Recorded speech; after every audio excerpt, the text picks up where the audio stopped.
The science has to be settled if you're running a cartel, because you have to reinforce the message. My personal experience of the science being settled, and it was a personal but very intense experience. So my wife and I had our first child in 1991. And when we had our first child, we were told very firmly the science was settled.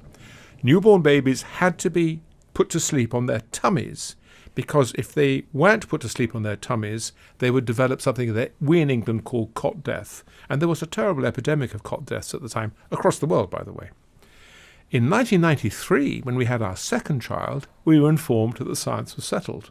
And you had to put your baby on its back, or it would get cot death, because we now know that 70% of the cot deaths came from the previous regime when the science had been settled and we always had to put our babies on their tummies.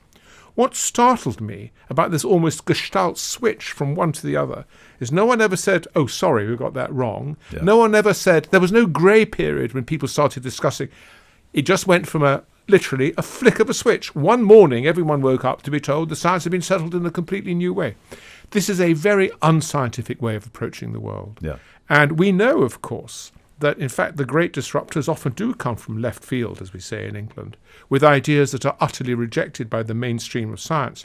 The problem is that the mainstream of science now is monolithic because there's basically only one funder, which is the federal government. They've crowded out the myriad of private funders, whether they're companies or foundations, hugely crowded out. And so we now have a monolithic science where only one group of men and women determine what is right and what is wrong. And if you don't subscribe to that, you don't get funded. Max Planck, the great German physicist, once said that science advances funeral by funeral, by which he meant that science is always in the grip, in those days all men, of course, in the grip of old men who know, inverted commas, the truth, and only when those men die can youngsters come along and replace them. But unfortunately, if there's only one funder of science, then what you get is what a group of scientists recently called the natural selection of bad science. So these people are propagating a false vision, such as fat is bad for you, and they make damn sure their successors also subscribe, because there's no competition of funding for different sources of information. So is it too far to say that science is never settled?